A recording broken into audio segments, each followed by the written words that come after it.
Family Hour, empowering families one episode at a time. Together, we build strong, healthy, and thriving families with our daily dose of inspiration and expert insights on topics that matter, like education and career growth. A child may be a good entrepreneur, but you're forcing the child to make sure that she passes sciences in order for her to be a what? A nurse. Family health. No one should one day tell you that, hey, since you have diabetes, you should not take Caro. That's a lie. There's what you call portion control. Finance and wealth. Keep track of your spending. And part of the spending, of course, as we said, be able to separate wants from needs. That's secondly. Leadership and governance. There are people who take on the political aspect and try to water down important, significant decisions we leaders take for the good of this country. Not forgetting parenting. Now you're raising kids or children who are in a totally different time.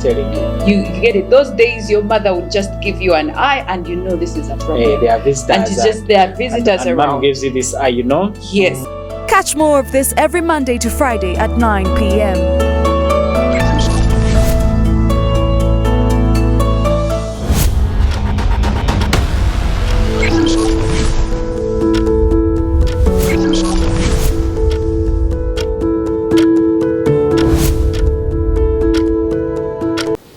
This is Family Hour, empowering families one episode at a time. We welcome you to today's edition and episode of Family Hour. Today is a Wednesday, and every Wednesday we are here to discuss family, finances, and wealth. Edwin Austin Mukalazi is my name. We are excited that you came through from wherever you're watching us from, you who is watching us on Pay TV, DSTV, Star Times, but also those who are watching us on YouTube, the website, Church of Uganda Family TV app. We welcome you all into today's edition of the Family Hour. Edwin Austin Mukalazi is my name. Today, we want to explore the entrepreneurship potential of Uganda's youth. Because when you look at the statistics, Uganda, being in the heart of Africa, stands a pivotal moment where the youth, who are a vibrant force, hold the key to transformation of this nation. And perhaps this is the reason as to why whoever wants to do anything, they get to the youth, whether in politics or activism, anything, they get to the youth because they have that potential. And you realize that when we go by statistics, the youth take up almost 70% of the country's population. Now, this is a very big threat. If this population is not well planned for, if their potential is not explored, if their eyes are not opened to reality of entrepreneurship, then the next generation is doomed. It's the reason we are here to discuss the various entrepreneurship potentials for the young people. What can you do? Where can you put your money? Because you realize even the crime cases are majorly, the percentages of youth are high. Now, we want to build a generation that is self-sustaining, that is focused, that is visionary, but we start by opening up their eyes onto the potential they hold. Now, we are speaking to this generation, the Gen Zs and the millennials, and I mean, yeah, those are the kind of people we are speaking to this evening. But we are not leaving out the others, the Gen Zs and all the other age groups. Why? Because you are the parent, you are the grandparent of this young person. They need your guidance. They are looking up to you. That is why this is a cross-cutting topic for all of us to learn from. Therefore, with us is Dr. Benita Rushari, the Director of Africa Population Institute, going to dissect for us today's topic. Doctor, it's a pleasure having you this evening. Thank you very much, Edwin, for inviting me to this show. And I'm sure that those who are listening to us tonight, they will be blessed. And good evening, viewers. like I have been introduced, I'm Dr. Benita Rumanzi. I currently work as the director of Africa Population Institute, but it's not only what I direct. We also have Mama Africa International School. We also have Africa College of Population and scientists. So we do a lot of things in the attempt to be entrepreneurs and to employ the youth in this country. How does Mama College of Population and Africa Population Institute differ? Mama Africa International School is an institution that began during the time when there is a certain maid who had to beat a child and the CCTV cameras were in the house. At that time we had our first and second born and they came following one another. So what we had to do, we made a decision, a tough decision with my wife, and said, no, you can't leave our children with the maid. All you have to do is put down your career. She was a statistician. So I told her, put down your career, let's find out something that you can do to be able to allow you to take care of the children. And she allowed. She would be working in the bank or doing anything else, but because of that entrepreneurial skill that I had, we had to begin an institution called Mama Africa. And Mama Africa, she took care of our kids and also other kids. They began as baby class, and as we talk right now, we have those who are going to sit primary 7, meaning that we began almost 8 or 9 years ago. And it is working. Okay. Yeah. That's actually a strategy that is interesting, that people can pick out from out there. And I'm glad we started with that topic. We are looking at the potential of young people, and you realize most of the young people are gullible. I'll give you an example. I have something trending of late where everyone is running to Chinatown. The people used to influence these young people. And when you look at, of course, on the social media videos, you realize that almost 90% of the people visiting this store are young people. And so the question is, they're buying a lot of luxurious stuff, yet their income inputs are not so stable. You realize, someone was saying, I've saved my money for this, but now that there is this new stuff that is cheaper, I can take up. I can buy this. Well, this is the kind of life that our young people are in. Let us base our discussion from there, and then we shall look at the potentials later. What is the real problem with this generation? Okay, you talked about Gen Z or Generation Z, and when you look at these people, they are not empowered. But like we talked about Mama Africa, we said when we were looking at a problem, in the attempt to solve a problem, we ended up now making something that brings in money. So the youth today, they are more of proactive, they are reactive purchasers versus proactive. The reason why you saw people stampeding themselves to the Chinatown, it's because people are looking for cheaper stuff and quick, get rich quick. You understand? Like, you know, they are giving you something, and even if someone is reducing for you a little bit, you feel like you are benefiting. But that small benefit, you forget to know that it will cause you to buy something that you don't need. You may be having a fridge in the house already, but it is small. Then if you hear that at Chinatown they are selling a bigger one at this amount, you forget that you already have one which is already serving the purpose, and then you want to go and buy a big one or buy big flat screen because they're going to give you at a discount, but also they're going to give you a bonus. I hear they're giving bonuses. Yes, but let me tell you, when you like good things and you end up running for them, you forget to know that there are things which you don't need. I used the two terminologies, proactive versus reactive. Yes. A reactive purchaser would just be moving on Kampala Road, find people calling, hey, we are selling phones here, cheap phone, and then you run and buy a phone when you already have one, but yet at home you don't have even food to eat, or you don't have any other basic necessity that is necessary. So to avoid that, let's be proactive, so that when you leave home that you're going to buy anything, make a things to do list. Make a list of what you're going to buy, and so that one will help you to budget and get exactly what you need, rather than getting the things that you stock in the house and you don't need them, or they are not of a great importance. So we need to make a scale of things that are very important and at the same time useful. Does that come easy by just a word, like you're saying that I've been so reactive? I'm passing by the streets there. I hear they're giving phones on loan. I've always wanted to upgrade my phone, and then I just go to get this phone on loan so that I can upgrade the kind of phone I have. Does it come so easy to transform to proactive? And where do you put the old one that you had? So being proactive, yes, you may need this phone, but the phone may not be the blessing you need at this time. That's when we need to make a scale of preference that shows the order to which wants are supposed to be certified.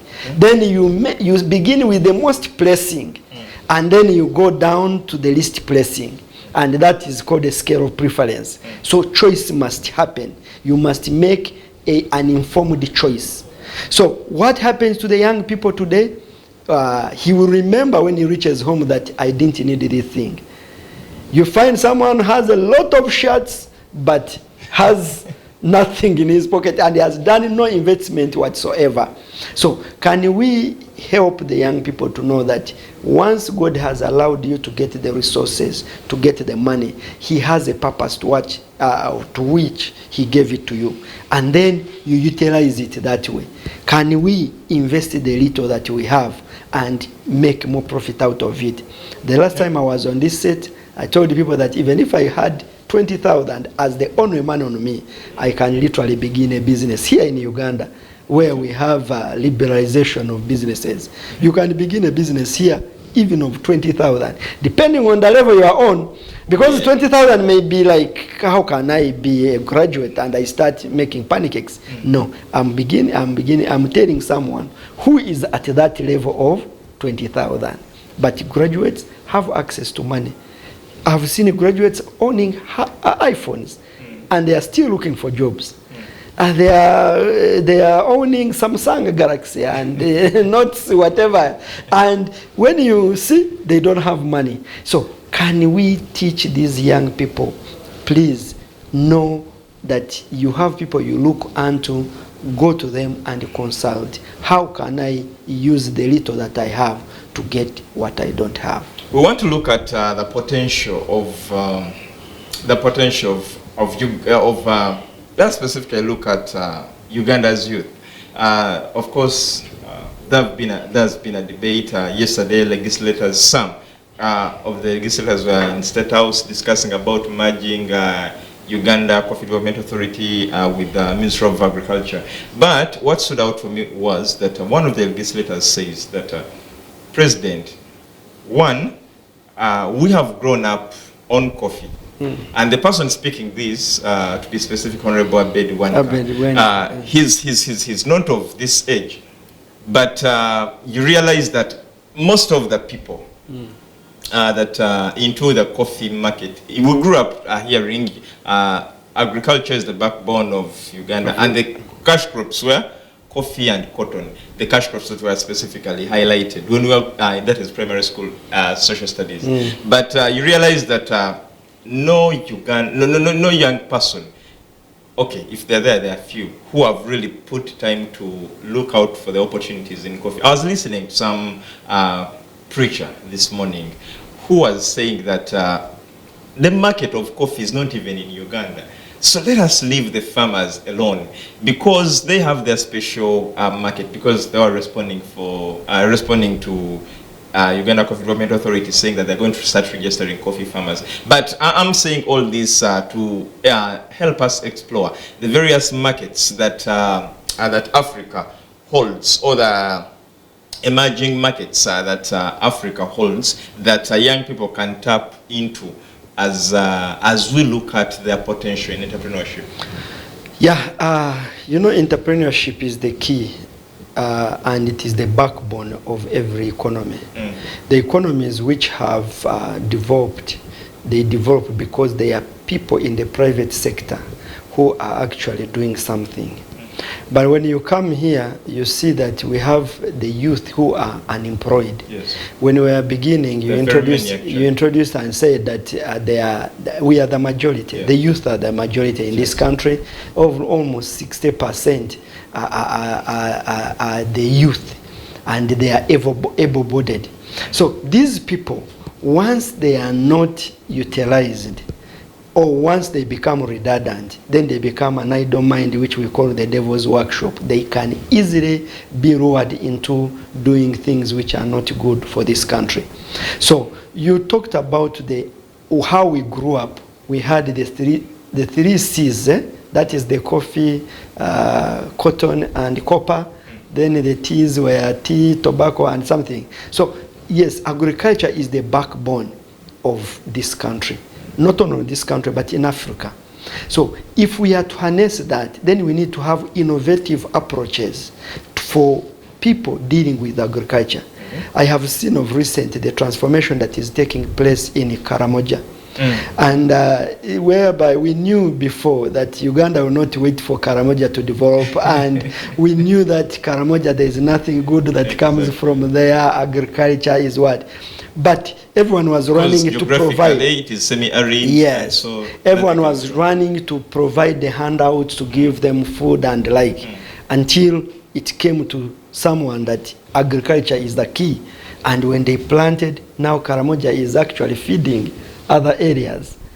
Recently, that person received an award, a global award. A global award. For that innovation. Yeah, for that innovation. Because before we were told to believe so. So now I have seen the youth in Karamoja, they wake up early in the morning, put up hoes, and they go to work in their gardens. And that was not there before. Because we knew that the Karamojongs, Abararo, they are just cattle keepers, and they are pastoralists, they move following the cows wherever they go. But now, it's high time they have settled to do what they are supposed to do. Right now, I think in the future it is going to be history to hear hunger in Karamoja, because at least everyone has been taught to work, and they have known that there is food in the ground. You see that? So this is now a food for thought for those who are watching us tonight, that literally don't believe what has been there as a status quo. Just think that with the problem that you have, it can be solved, and once you solve it, then you can be paid for it. Yeah, you have to work hard. So talking about that, are there innovative solutions that, especially for sustainable development, that young people can come up with, so that you can share with us some? Yes, innovative approaches. Yes. The first and foremost is look at the prevailing problems that we have in this country. Of recent, we saw how the Kasasiro had to kill people. The heap, how it had to come down at the valley, and it ended up burying people alive.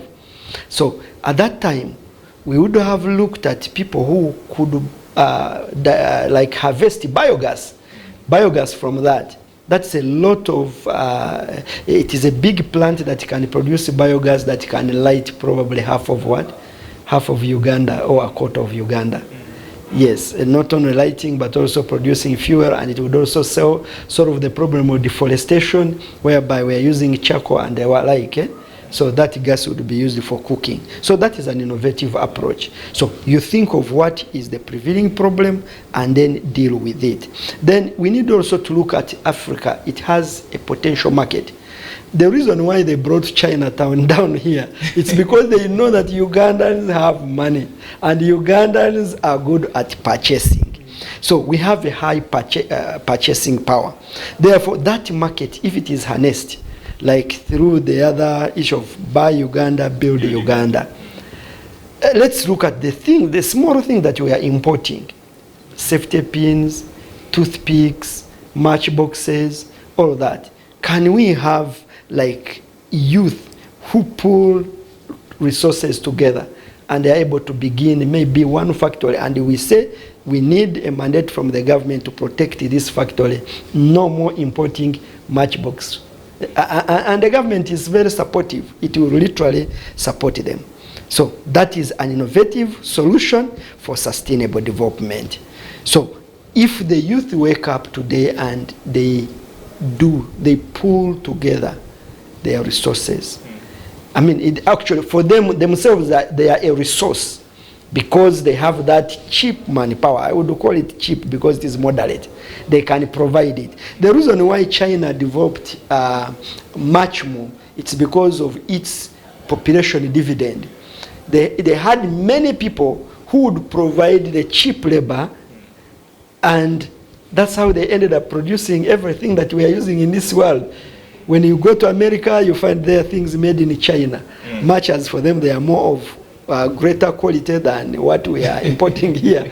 But everywhere you go in this world, you find there things made in China. Doctor, you're talking about all this, but don't you think that the problem now comes from, for example, your appropriate of a school? Don't you think that it all comes from the way these children are trained, all the way from primary, where they are trained to be job seekers, they are trained to think about the white collar jobs? Because when we get back to the nursery rhymes we used to have, where you are singing a song and then you say, when I grow up I want to be a doctor, I want to be a nurse, I want to be this. No one ever said I want to be this or this in form of innovations. All of us were looking at the other professional jobs which have which are pre-designed. Exactly, pre-designed. And you realize that because the population is growing and very many people are running for those professions, I think it's the reason the government is even failing to deploy interns, medical interns, because the numbers are becoming bigger. But don't you think the problem is now in the education system? Yeah, yes, we need to change the mindset. Yes, education system, yes, from primary now to secondary, they have introduced a new curriculum whereby it has to teach people to have hands-on. Which also has issues up to now. Yeah, which still has issues, but at least by the time someone completes senior 4, even if they just stop there, they have some skill. They know what they can do. We are not teaching them only to have the white collar jobs, but we have to begin with the mindset change.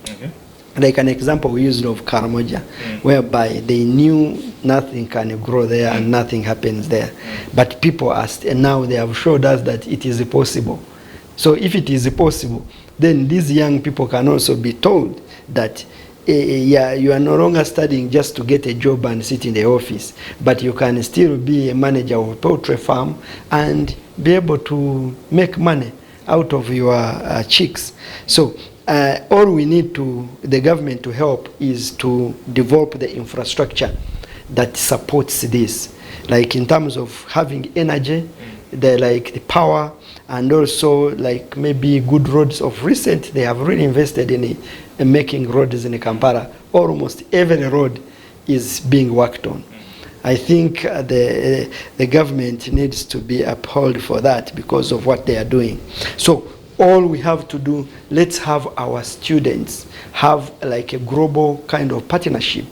Can we bring, we are talking of the East Africa community, can we bring the Rwandese, Kenyans, Ugandans, South Sudanese, and maybe Congolese and what, in one pool, those who are sharp minds, have them in one place and then train them a bit, then send them to different so-called developed countries. I cannot say so-called because that's what we all look at. Yes, send us some to US, some to Germany, to Taiwan and where. And then they come back here and they are able to implement what they learned from there. So if they come, they will be able to influence their communities, because you know there is what we call opinion leaders in every country. So let's have these opinion leaders developed right from the grassroots.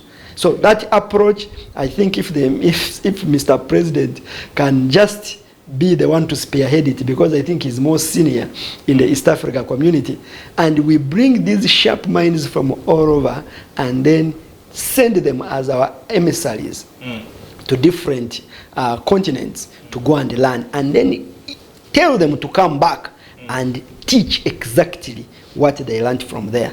We shall change the mindset of Africans, and we shall be able, people will love their continent, and we shall not have the brain drain, people running away from this continent. They will stay because they will know that there are many opportunities here, and they will be able to transform this continent. Well, let's take a short commercial break, Doctor. When we return, we are going to now discuss something to do with digital. Kindly stick with us when we return.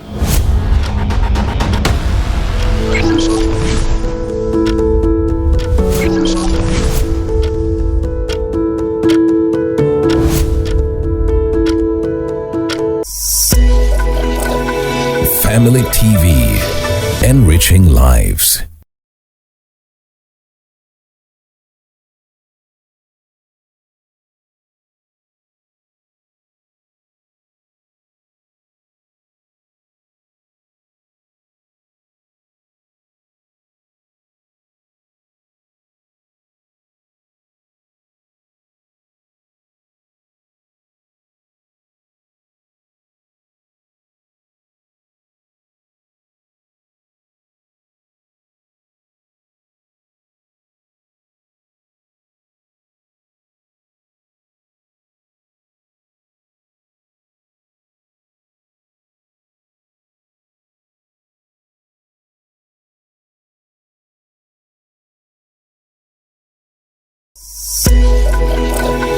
Family TV, enriching lives.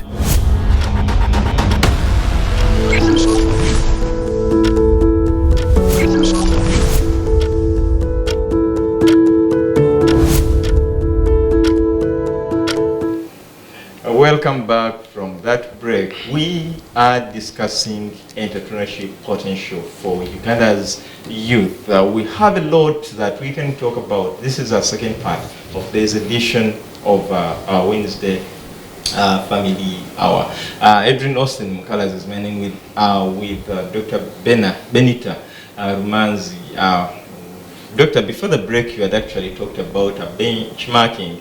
Now, the problem with benchmarking, I believe this is something that the government would have picked up, but the problem is when you take people to benchmark how things happen elsewhere, they don't want to come back.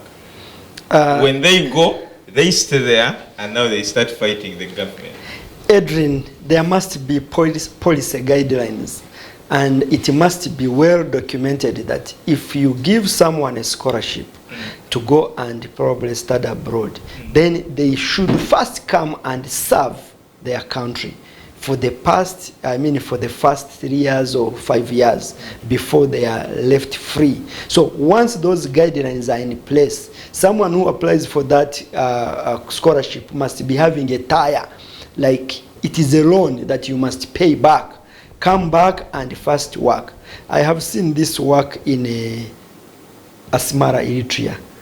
The Eritreans, the moment someone completes, senior 6 or whatever, and before they go to the university, they have to first go for military training, and all you have to do, you have first serve your country in various capacities, like the way you see the military brigade here, UPDF brigade is doing in this country. So, but for them, it is mandatory. Yeah, everyone, yes, everyone must do it before they go and be freelancers and start doing their own things. So that is exactly, if you have documented it and it is a policy, everyone will follow it and say, this is how we do it in our country. Doctor, we talk about the digital revolution. You realize that everything is going digital, and there are very many opportunities in the digital world, but also increasingly there are a lot of issues associated with the digital, and as we talk about the digital, it's true that these millennials and Gen Zs that understand the digital world more than probably maybe the Gen Xs and all those other brackets. But how can young people tap into the opportunities that come by the digital revolution? That is a very serious challenge to the Gen X, like you say. Because these days you wake up in the morning and you find something flickering on your phone and telling you, come and get a free loan in the next shortest time possible. Just Then, send your ID. Just send your ID and do this. And sometimes some people may not be correct, and you send your biodata and all the information. At the end of the day, it may be hacked into. You've seen these people who say UNICEF is sending money and the like, and people have hacked their phones. So people have abused digital revolution, and they have used it as also to spread propaganda. There are long messages and long information that goes to the public simply because someone sat in his room and cooked that information.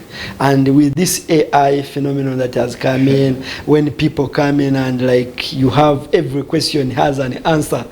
So at this time, it is a high time for the youth to be vigilant and know that much as there is a digital revolution, then what do you do to benefit from it, rather than just being taken in a bandwagon. We talked about the Chinatown. People just shared it. There are people who know how to blog. The bloggers, influencers. They influenced people, and almost half of Ugandans were there. And the place just accommodates over 3,000 for one sitting. It has one entry and one exit, but people packed themselves inside. Because surprisingly, even Casita and other business owners downtown went there to benchmark and saw what is really happening here. So they came out with reports, and they're like, there is a problem. And they said, now what you have to do is when you go there in such a place, these days we have a terror alert in this country. Yeah. So you need to understand that getting in a crowded place and you there, anything can happen. So I'm not discouraging people from being doing the shopping and the like, but you shop with wisdom. Don't just follow bandwagon. Because I don't think what people were going there to buy, they really needed all those things. They were influenced to do it. But again, if when you go, you follow those like in digital revolution, the influencers can influence you to do something which you don't really think about. But there is a saying that I love about Chairman Mao, the once president of China. He said that if two people agree all the time, and like you have an influencer who causes you to follow them and follow them all the time, then it means you are not thinking. Can we also put in that psychology and think, why is this person saying this? Why is he marketing this? That's why many young people have been lured through network marketing, and they have lost the little and valuable resources that they had. They have lost it through network marketing, through gambling, through betting. You understand? So all they need to know is, let's see what can we do. If someone comes with something that glitters, first test it if it is true gold. You've actually talked about gambling. You realize that these days, even the betting companies have digital sites where you no longer have to go into their betting hall and sit there and do all. You can even do all that stuff, and you realize that all the target are the young people. But now the thing is, how can young people benefit in this revolution, the digital revolution that we are in? That every day that passes, there are a lot of things that come on board that are digital. But how can the young people, instead of being manipulated, instead look at this as an opportunity? Yes, they should be encouraged to think before they act, to think through the lines. Because if you just follow anything sheepishly, you end up messing up. So what we tell them is, yes, there is this digital era, this revolution. Can we sit down and think? And before you act, first say, how do I benefit? Like that question, they should pose it to themselves. Where do I benefit from? Or I go there with integrity and honesty, and then what do I get out? You see that? So that instead of someone saying, let me go and okufera, woodwinking someone. So you go and say, I'm going to work with integrity, but this is what I'm going to get out. So AI is very good. You can use it to make money. There's this time I asked this the question, how can I make $10,000 in a month? And they gave me a whole transcript of the possible ways of making a $10,000. Yes, it is possible because you can. They told me you have to invest, you have to do this, you have, yeah. So let's utilize that for the benefit of the people around you. Then again, people who are accumulating wealth to themselves, you just accumulate it to yourself. At the end of the day, when you are no more, this wealth goes back to the people. If you accumulated it out of ill-gotten wealth, will also go to the people you don't even know.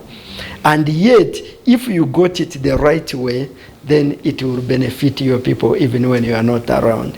So let's consider being people of integrity, and you do the things the right way, and there you are sure that what you are doing is the right thing. And when you release that greed, you are not greedy, then you will do things that benefit a community, not you as an individual. Okay. Doctor, there is we cannot overlook the fact that Ugandans or Africans at large are so creative. They are so much into the creative industry where people compose, people create a lot of things. In fashion, the other time we are seeing someone sewing a dress on stage in just a few minutes. Someone had to put it on, and I mean, this is all creativity. But again, when you look into the inner depth of the creations, you realize that there's come a song where people say, it is hard to thrive in the creative industry. How can young people take advantage of the talents, the skills, and the creativity they hold to look at this as a strength into their potential in entrepreneurship? Yes, in Africa, we can look at the music, yes, the art, and the fashion, and the like. But you see, being creative, it has a limit, because you may be creative today and you produce something new, and tomorrow it is a little bit like watered. Something new comes on. So every day that's why the Bible says that his mercies are new every morning, and we move from glory to glory. So in this case, if you are sure that you are going to invest in the music industry or in the art, so you need to think, to become a thinker. I was watching on social media, and someone said that the brains that have not been utilized are the brains of Africans, because there is no Africa. They said, if they say you are selling the brains, the one for the British, it can go for 5,000. Another one, it can go for 10,000. But the one for Africa, it can go for $1 million, because it has not been utilized, meaning it is still virgin and it is brand new. So that brain, can we utilize it right now and do something that has not been done before? When you list the people who have influenced the world, there are few Africans that you can talk about. If you talk of Dangote, if you talk of maybe Elon Musk, I understand he's an African, but who had to thrive when he went to the US. So can we have this innovative kind of approach here in Africa, whereby we allow Africans to think as Africans and solve their own problems? There is a time when they were giving the baton The Batwa is like these Pygmies people in Kisoro. Someone went there and said, the Batwa live in the forest, they don't have houses, and therefore he made a research. And then he made a very good grant proposal, and they decided to build for them iron sheet houses. And they were all happy. They entered the houses and stayed. And at night when it rained, they were not used of that noise of iron sheets. All of them ran back into the bush. So they said that God must be what? Must be crazy. So when they ran back into the bushes, we realized that it was not participant observation. They never included them in the decision making, because they would have asked them what is their problem instead of thinking for them. So that is the problem with us, Africa. We have people who are thinking for us, but we are not thinking for ourselves. But we need to train our young people to think for themselves, and we solve our own problems. Yes, we can borrow a leaf from different other countries, but we can do it in our way, in our fashion. Okay, I think according to the inception of the new lower level or ordinary level secondary school curriculum, one of the things they are fronting is problem solving. Look into the community and solve that problem at hand. And I think this is a good gesture for the next generation. Unlike our curriculum, where the teacher was the deputy God in knowledge, what the teacher says is what is right. You don't question it.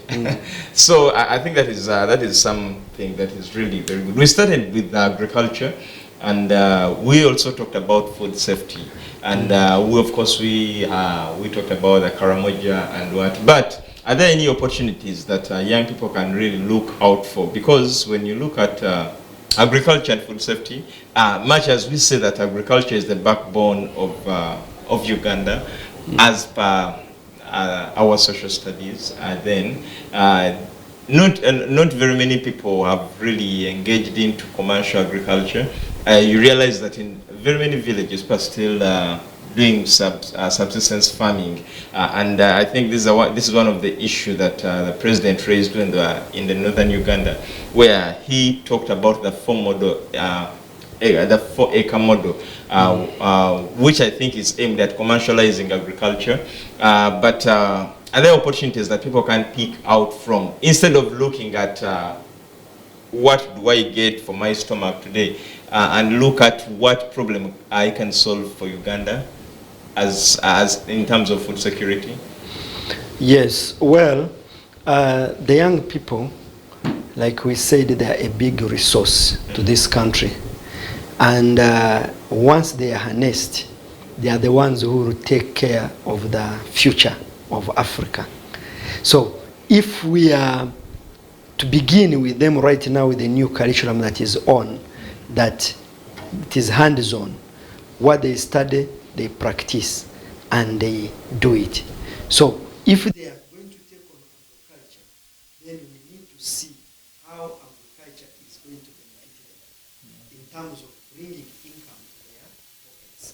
So the 4-acre model that the president talked about is basically like trying to transform agriculture from the traditional subsistence commercial. But you well know that the land in Uganda, especially where I come from, in the western part of the country, like this region, we have a problem of land fragmentation, and there are a lot of terraces, and because people are literally sharing a little land that is there. No one wants to combine with the other to work together.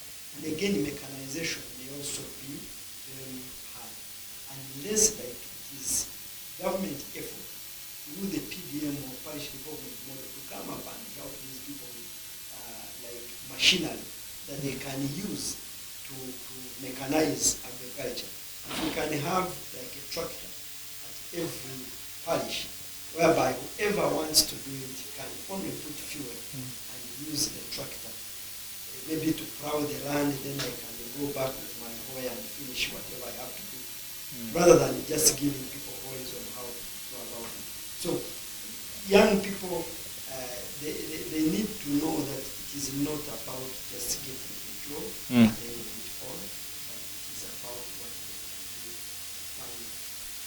food on the table, and also to put some money in their pocket. Okay. Because you realize that actually very many young people do not want to look at agriculture as an opportunity. This is why very many of us are selling our land in the village and come here to Kampala to look for greener pastures, and you end up buying yourself a motorbike to do border business, or these days people are starting to do transport business. So someone buys a small car to do business, and you realize that none of us is looking at agriculture, even when we know that this is what our parents were using to sustain their living. Then we think maybe these were outdated, or these were for their time, and this is a new era where we should come up with new innovations, and we think these are the innovations we have come up with, which I really don't think is true. But we are glad that you're talking about food security, and you're talking about agriculture, and encouraging people to especially look at commercial agriculture. This is, I think, very, very important, that if people are to benefit out of agriculture, then it should be commercial agriculture. Yes, I had ADB, Africa Development Bank. They were giving out $2 million for fertilizers to be used in agriculture. But I realized that, personally, fertilizers may not be the problem. The problem is we need to mechanize agriculture, and people do it. Our soils are still virgin, and they are still fertile. They can still produce, and we use fertilizer at the minimal level. But now the problem with fertilizer that we may use it, and tomorrow you will not produce anything without what? The fertilizer. It may come as a free thing, but tomorrow you will not produce anything from that same ground without what? Fertilizer. And I think this is one of the that's why I need the policy makers to look at it. Like whenever something comes glittering, $2 million, and you are like, yes, I am going to accept. But at the end of it all, if someone gives you a seed, and that is a seed that probably has been genetically modified, you have to depend on that person all the time to give you the what? The seed. But our grandparents used to keep seeds, and they eat part of it, and they keep it for the next generation. But these days the seeds are also been what? Corrupted.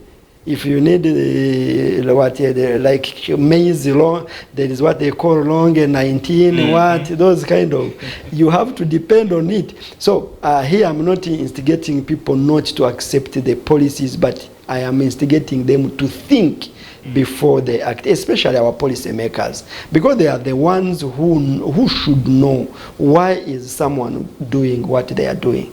Someone may give you a fertilizer, and tomorrow he may give it to you for free now, but tomorrow he will sell it to you very expensively.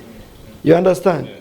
Someone may give you a free seed today, after changing it and you no longer have a seed, tomorrow you have to buy it a seed. And in the food security, then you have to depend on this person in order to eat. And if you cannot supply your own food, then you are what? You're finished.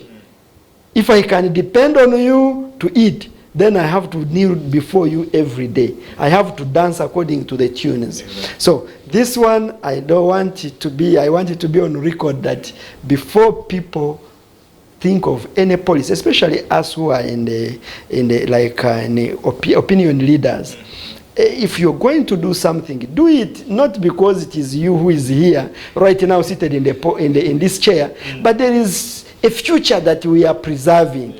Think about your grandchildren. Think about your great-grandchildren. If you just pass a policy because someone has given you what? A tip. Tomorrow it will turn against you. Let's look at the member of parliament.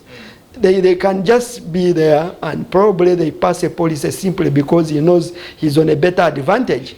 But tomorrow when he's no longer in the parliament, does he think how that same policy will affect them? So let's look at that. Read between the lines, especially the youth.